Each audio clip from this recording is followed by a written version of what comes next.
A 16-year-old boy walked into a bar he had no business being in. He picked up a glass that should have killed him, and the most dangerous man in Chicago watched him switch it without ever knowing why. Before this night was over, one of them would owe the other everything, and neither of them would be the same again. Stay with me because what happens next will change how you see loyalty, power, and the people you underestimate. The jazz was low, the kind that crawled under your skin and stayed there. Smoke curled from the corners of the room like it had nowhere else to go, and neither did the boy sitting at the far end of the bar. Elijah Okafor was 16, tall for his age, lean from meals he skipped more often than he ate, and quiet in the way people become when the world has taught them that speaking up only makes things worse. He wasn't supposed to be here. He knew that. The bartender knew that. But the bartender also knew that the $20 bill Elijah had slid across the counter bought silence, and silence was the cheapest currency in a place like this. Elijah wrapped both hands around a glass of ginger ale and stared at the bubbles rising to the surface. Each one felt like a tiny escape, there for a second, then gone. 3 hours ago, his mother had thrown a plate at the wall, not at him, never directly at him, but close enough that the message was clear. You remind me of your father, and your father ruined my life. Elijah didn't know his father, didn't know if the man was alive or dead or just gone. All he knew was that his face apparently carried the ghost of someone his mother couldn't forgive. And tonight, that ghost had been enough to drive him out of the apartment and into the November cold, with nothing but a hoodie and $20 he had earned washing cars after school. He didn't come here for trouble. But trouble had been watching him since the moment he walked in. Across the room, tucked into a booth where the light didn't quite reach, Jun-Ho Lee sat perfectly still. He didn't fidget, didn't check his phone, didn't drink fast or slow. Everything about him was measured, calculated, deliberate, like a man who had learned long ago that wasted movement was wasted power. Jun-Ho was 43, born in Busan, raised in the ruthless underground of Seoul's criminal elite, and now seated at the top of Chicago's Korean syndicate like he had been carved from the city itself. His suit cost more than most people's rent. His watch was worth more than their cars. But it wasn't the money that made people afraid of him. It was the silence. Jun-Ho could sit in a room full of people and make every single one of them feel like they were being examined under glass. He didn't need to raise his voice. He didn't need to threaten. The threat was his presence. The threat was the fact that he remembered everything, forgave nothing, and decided fates the way other men decided what to eat for dinner. Tonight, he had come to the bar for a meeting. A supplier who had been skimming money, the kind of situation that usually ended with a conversation no one else would ever hear. But the supplier was late, and while Jun-Ho waited, his eyes had drifted to the boy at the bar. He noticed 3 things immediately. First, the boy was young, too young, which meant he was either desperate or reckless, and Jun-Ho's instinct said desperate. Second, the boy was alone. Not the kind of alone where friends were on their way, the kind of alone that lived in the bones. Third, and this was the thing that made Jun-Ho set his glass down, someone at the bar was watching the boy too. A man 3 stools down, mid-30s, leather jacket, eyes that kept flicking toward Elijah's glass with the kind of focus that had nothing to do with thirst. Jun-Ho's jaw tightened. He knew that look. He had seen it 100 times in rooms far darker than this one, in warehouses where debts were settled with blood instead of money, in back rooms where names were crossed off lists and never spoken again.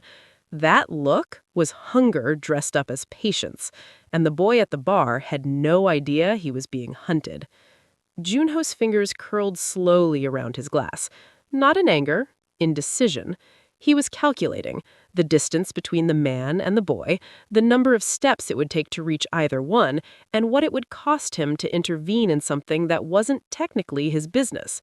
But something about the boy pulled at him, something familiar, the way Elijah held himself, guarded but not aggressive, alert but not paranoid, carrying weight that didn't belong on shoulders that young. Jun-Ho had seen that posture before.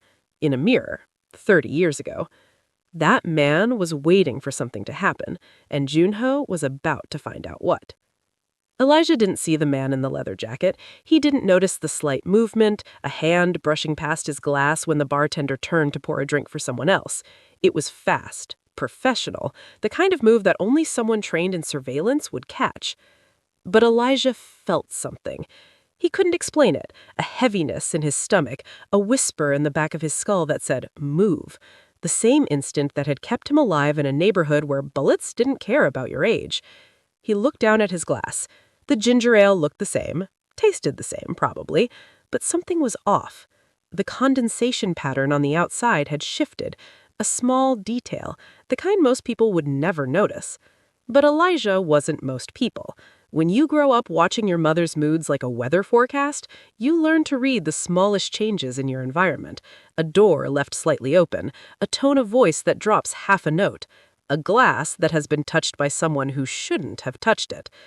Without thinking, without hesitation, Elijah reached forward and swapped his glass with the untouched one sitting 2 inches to his left, a drink someone had ordered and abandoned. He did it in one fluid motion, no pause, no second glance. Like breathing. Across the room, Junho's eyes widened. Not much, a fraction, but for a man whose face was a fortress, that fraction was an earthquake. He had seen the man in the leather jacket drop something into Elijah's drink. He had already begun calculating how to intervene, whether to intervene, what it would cost him to intervene in something that wasn't technically his business. But then the boy had simply switched the glass, quietly, calmly, like he had done it 1,000 times before. Junho stood. His 2 bodyguards, Tae-sung and Mingi, shifted immediately, reading his movement like dogs read their owner's posture. But Junho raised one hand, barely a gesture, and they settled back. He crossed the bar alone. Elijah sensed him before he saw him, a presence that displaced the air the way large objects displace water. He turned on the stool and found himself looking up at a man whose face gave away absolutely nothing. "Kid." Junho's voice was low, controlled, the kind of voice that didn't need volume to command a room. "Do you know what you just did?" Elijah's fingers tightened around his new glass. His pulse climbed. Every survival instinct he had screamed at him to run, but his legs wouldn't move. And something deeper, something he couldn't name, told him that running from this man would be the worst decision he could make. "I switched my drink," Elijah said. His voice was steady, but his hands weren't. Junho studied him for a long moment. Then he pulled out the stool beside Elijah and sat down, not facing the bar, facing him. And that simple act, a powerful man turning his body toward a 16-year-old, carried more weight than any words could. "That glass," Junho said quietly, nodding toward the one Elijah had pushed aside, "was poisoned." The word landed like a stone in still water. Elijah's breath caught. "Someone in this bar wanted you dead tonight, and you stopped it without even knowing. That's not luck, that's instinct. An instinct like that doesn't come cheap." Elijah's mind raced. Dead. Someone wanted him dead. He was 16. He washed cars for money. He didn't have enemies. He didn't have anything worth killing for. Why? The word left his mouth before he could stop it. Junho's eyes darkened. That's the question, isn't it? Now, if you're the type of person who feels something when stories get this intense, if you understand that loyalty, survival, and the choices we make when nobody's watching define who we really are, subscribe to this channel, because this story only gets darker from here. The man in the leather jacket was gone, vanished the moment Junho had stood up.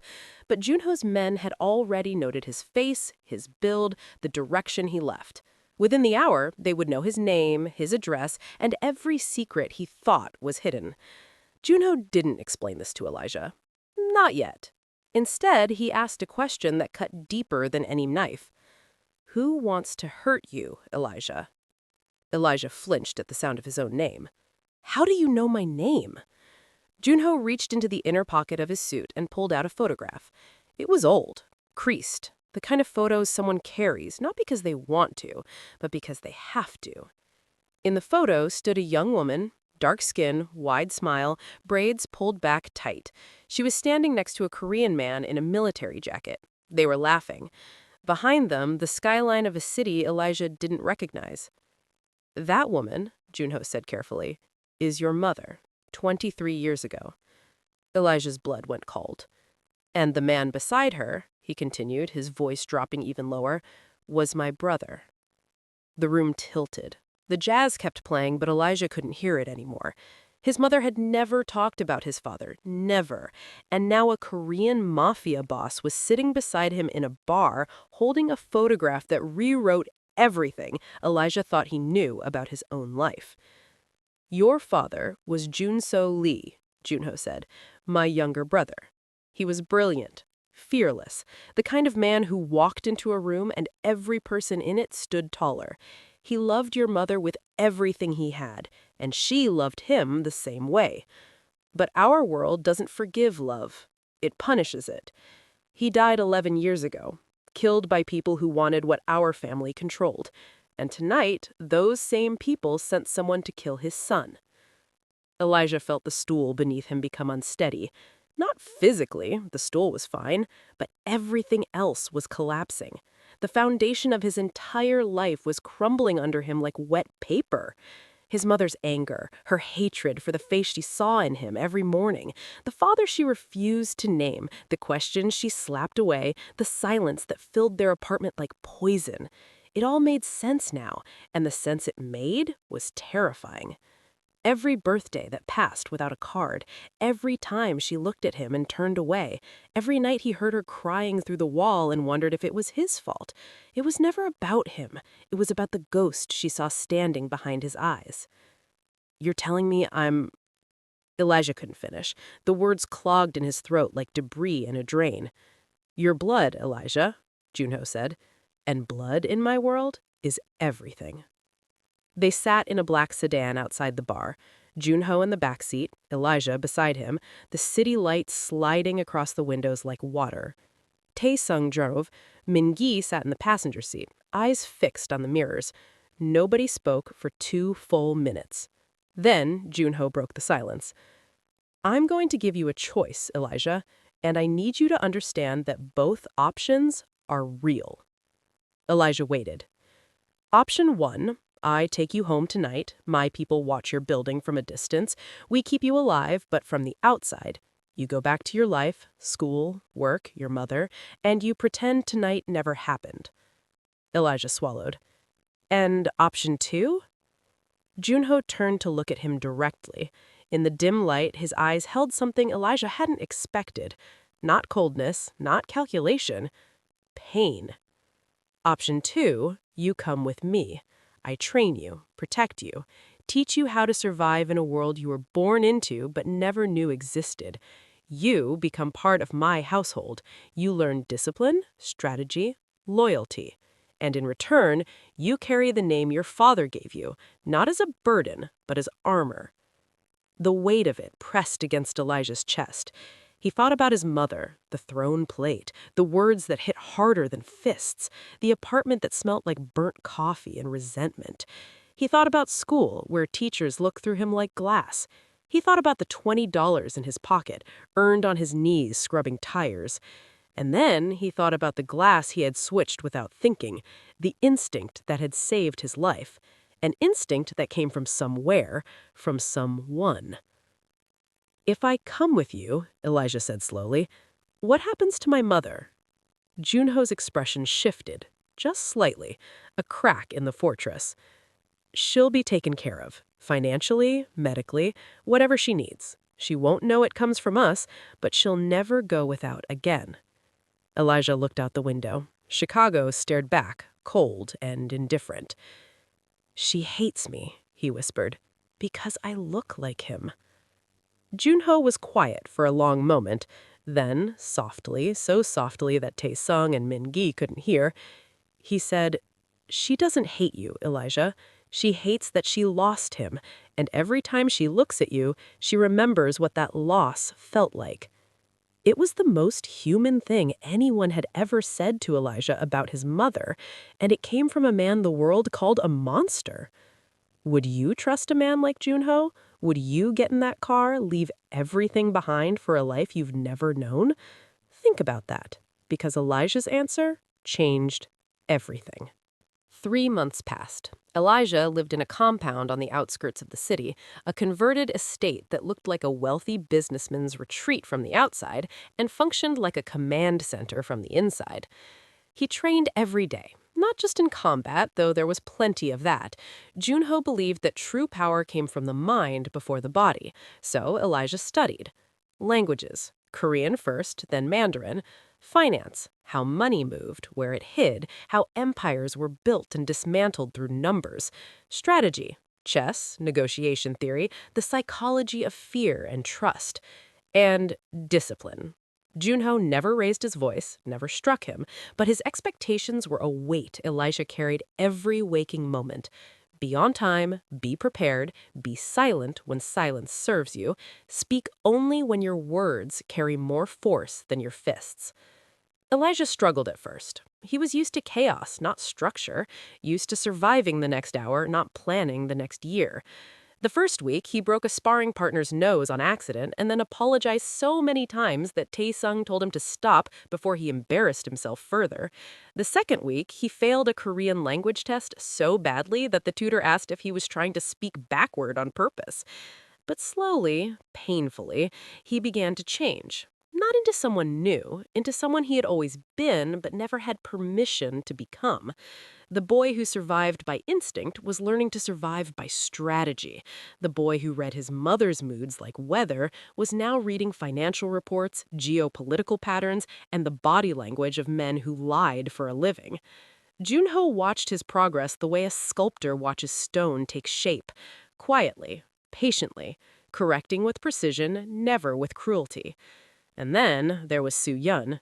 Soo-yeon Park was 20, Junho's goddaughter, sharp-eyed, sharp-tongued, and utterly unimpressed by anything Elijah tried to be. She ran the estate's communication network and spoke 4 languages before breakfast. The first time they met, Elijah tried to introduce himself formally, the way Junho had taught him. Soo-yeon looked him up and down and said, "You bow like a tourist. Try again." He tried again. "Worse," Soo-yeon said, and walked away. It took 3 weeks before she spoke to him without correcting something. 3 weeks of Elijah feeling like every step he took was wrong, every word he said was closey, every attempt to impress her landed like a brick on glass. She was brilliant, and she knew it, and she had zero patience for people who confused effort with competence.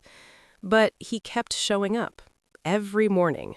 Every training session, every language class where she served as translator and apparently also as his personal critic.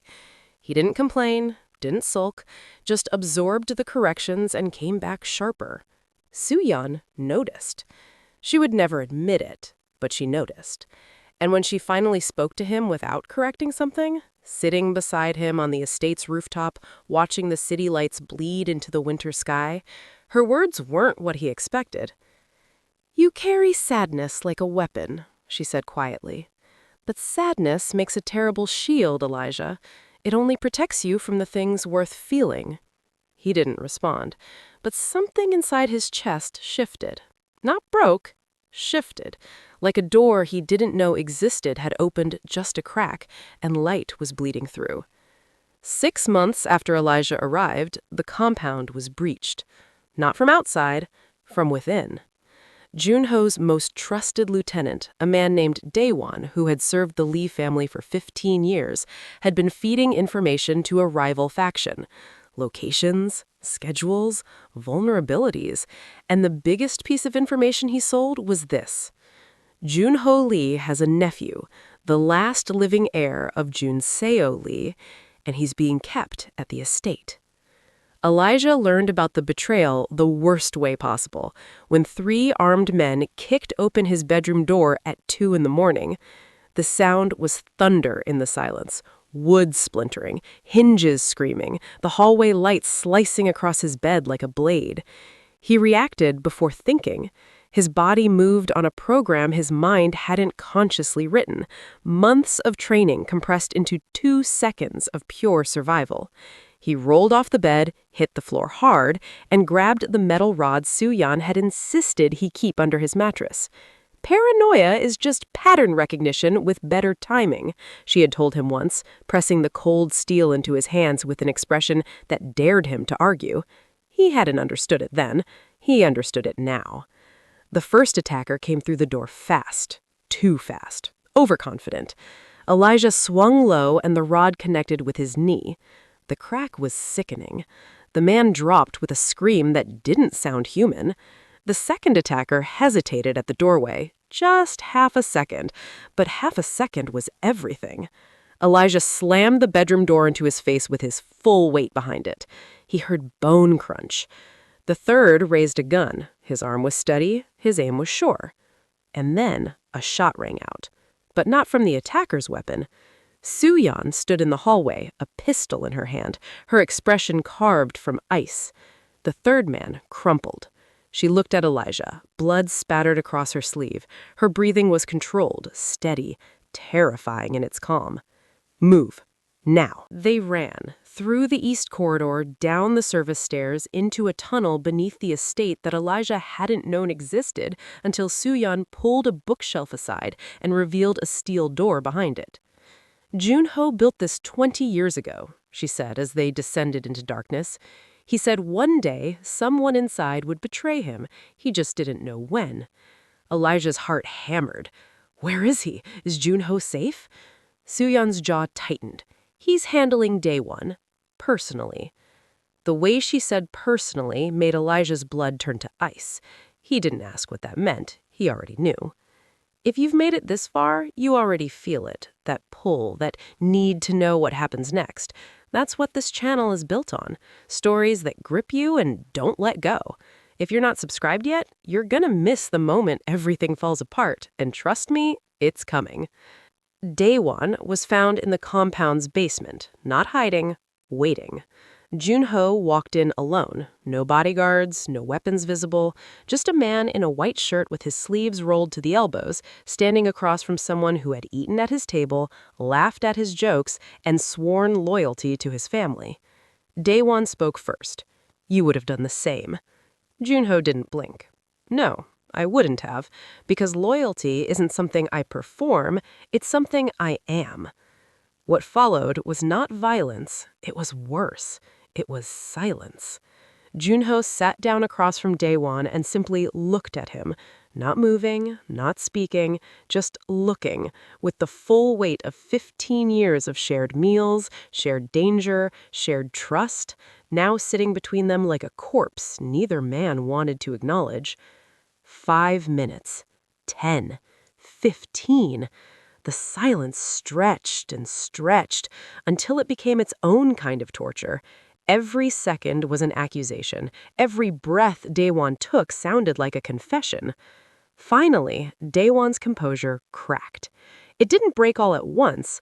It crumbled, piece by piece, like a wall with a fracture running through its center. His hands began to shake, his breathing became ragged, and tears started falling down a face that once was as hard as the concrete walls surrounding them. I was afraid, Daewon finally whispered. His voice was hollow, emptied. They found my daughter's school. They sent me photographs of her walking home alone. They said they would... He couldn't finish. The words turned to ash in his mouth. Jun-ho closed his eyes. When he opened them, the hardness was still there, but beneath it, something else. Something that cost him more to show than anger ever could. Understanding. Not forgiveness. Understanding. Because Jun-ho was a father figure too, and he knew exactly what it felt like to imagine losing someone you would burn the world to protect. You could have told me, Jun-ho said. I would have protected her the way I protect everyone under this roof, but you chose fear over trust, and that choice cost you everything. Daewon was escorted out that night, not killed, not tortured, exiled. His daughter was relocated safely, Jun-ho made sure of that personally, but Daewon would never set foot in Lee territory again. When Elijah asked Junho why he hadn't done worse, the older man gave an answer that carved itself into Elijah's memory forever. Revenge is a fire that feels warm until you realize it's burning your own house. Power isn't about destroying the people who betray you. It's about being the kind of man people are afraid to betray in the first place.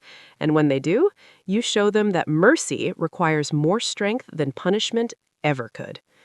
Elijah carried those words like a stone in his chest, heavy but grounding.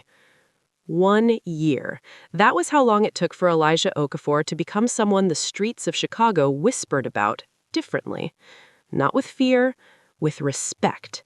He finished his training, mastered Korean fluently, understood the financial architecture that held Junho's empire together, and somewhere between the discipline and the danger, he had fallen, quietly, stubbornly, irreversibly, for Soo-yeon Park. She didn't make it easy. She never made anything easy. The first time he told her he cared about her, she stared at him for the full 30 seconds and said, "Caring about someone in this world is a liability. Are you sure you can afford it?" He looked at her, the sharpness, the softness she had beneath it, the woman who had killed a man to save his life without hesitating, and said, "I've been broke my whole life. What's one more debt?" She didn't smile, but her eyes changed. The wall behind them thinned just enough for him to see something she usually kept locked away. Softness, the kind that terrified her more than any gun or enemy ever could. Because Soo-yeon could fight anyone, she could outthink anyone, but she couldn't control what Elijah made her feel, and that was the most dangerous thing she had ever faced. That night, sitting on the rooftop where she had first told him about his sadness, Soo-yeon let her head rest on his shoulder for not a second, for a full minute. And when she straightened up, she didn't say anything sharp. She just looked at the city lights and whispered, "Don't make me regret this."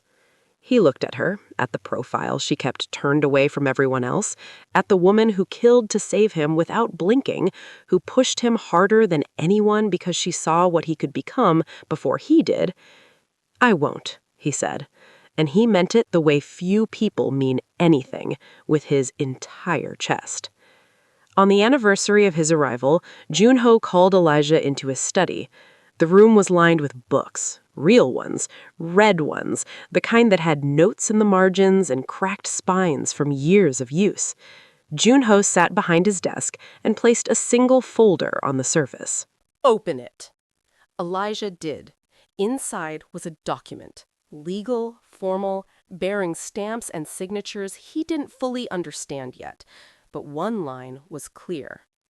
Transfer of guardianship. Junho Lee assumes full legal guardianship of Elijah Okafor Lee. Elijah's hands trembled, not from fear this time, from something he hadn't felt in so long that he almost didn't recognize it. Belonging. "You are not a weapon," Junho said firmly. "You are not a soldier. You are not a tool. You are my brother's son, and from today, you are my son, too. Everything I have built, the resources, the network, the influence, exists so that people like you have a chance to become something this world tried to deny you." Elijah's eyes burned. He blinked hard. He didn't cry. Not because he was too proud, but because the emotion was too large for tears. It needed space. It needed time. Junho stood, walked around the desk, and did something he had never done before. He placed his hand on Elijah's shoulder. Not a grip, not a command, a promise. "Your father would be proud of you," he said quietly. "And I am, too." The room was silent. The city hummed outside, and Elijah, the boy who had walked into a bar with $20 and no future, stood in a room where his name meant something, where his instincts were valued, where his blood connected him to people who would fight for him the way he had always fought alone. He looked at Junho, then at the document. Then he picked up the pen and signed.